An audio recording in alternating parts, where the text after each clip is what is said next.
chose par le match de Bastia. Donc, Ilan Kebal, tu confirmes que c'est out pour ce match et pour la suite des barrages aussi, éventuellement. Ouais. C'est une surprise pour toi? Non, pas du tout. Voilà. Quand on voit le tacle et l'état de sa cheville.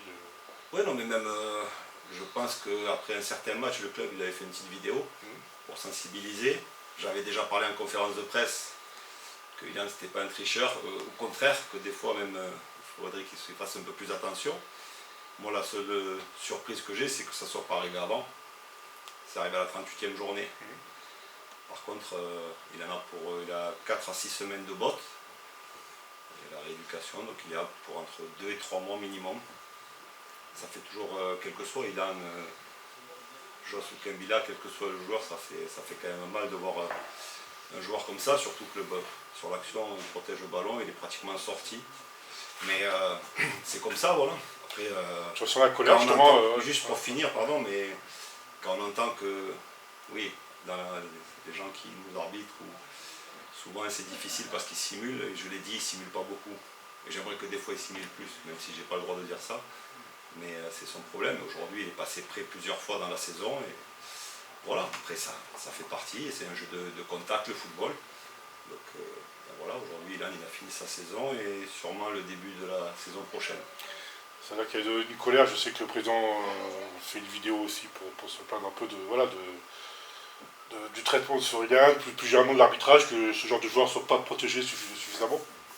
Oui, après moi, je ne vais pas. Le président, il a le droit de parler de l'arbitrage. Je me suis toujours mis un point d'honneur à ne pas en parler. C'est vrai que là, c'est parce que quand ça touche l'intégrité physique d'un joueur, c'est dommage. Après, comme on dit, sur une année, il paraît que ça s'équilibre. Là, on a fini la saison, ça ne s'est pas équilibré pour nous. Que ce soit les pénaltys pour ou contre nous, les fautes. Mais voilà, c'est ce que je disais après le match de Bastia, d'autant plus fier de mon équipe, de mon groupe.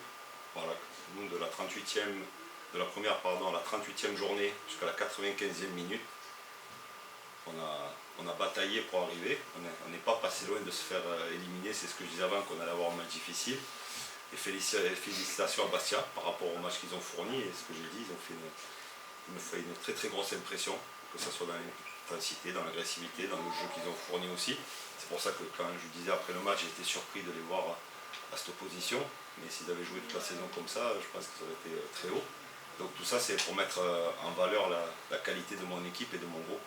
Donc voilà, aujourd'hui, on a fini la saison. Comme on dit, de la première à la 38e, c'est un travail sur le long terme. Ce n'est pas des matchs de coupe. Ce à quoi je pense qui va arriver après, ça va être juste sur un match. Donc ça montre la qualité du travail, la qualité du groupe sur une saison avec les départs qu'on a connus et la progression, que ce soit dans le jeu, que ce soit individuellement des joueurs. Donc ça, c'est une satisfaction personnelle pour moi, mon staff, d'avoir amené ce groupe et cette équipe à ce niveau, à cette 5e place, dans un championnat de Ligue 2. Je pense que c'est une année qui était très très relevée, très difficile. On l'a vu jusqu'à la dernière journée, il y avait énormément de choses qui se jouaient. Donc déjà, c'est une première satisfaction d'être dans ce top 5. Je l'ai dit, je vais le redire, mais je remercie aussi le président et la direction de m'avoir fait confiance, parce que peut-être dans pas mal de clubs, au bout de 10 journées, je n'aurais pas été là. Ils ont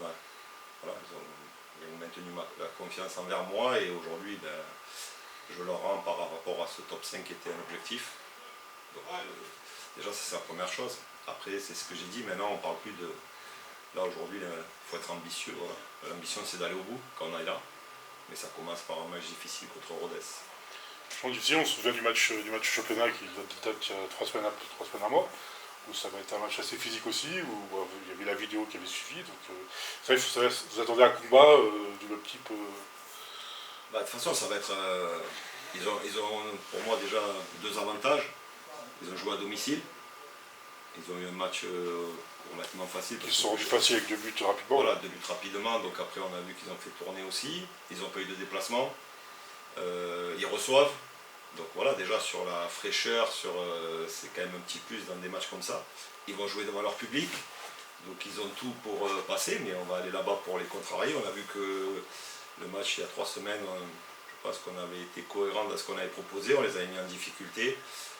On a manqué j'aime pas ce mot réussite, si on n'a pas marqué, c'est qu'il a manqué quelque chose. Il faudra faire un peu plus demain si on veut passer ce tour.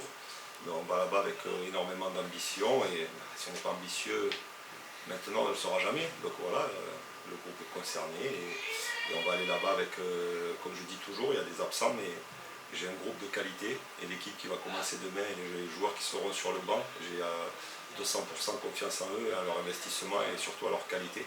Voilà, ça fait plus de 10 mois qu'on travaille ensemble, on connaît tous les principes. Donc voilà, après c'est l'état d'esprit et tout ce qu'on va mettre sur le terrain, mais là-dessus j'ai aucun doute.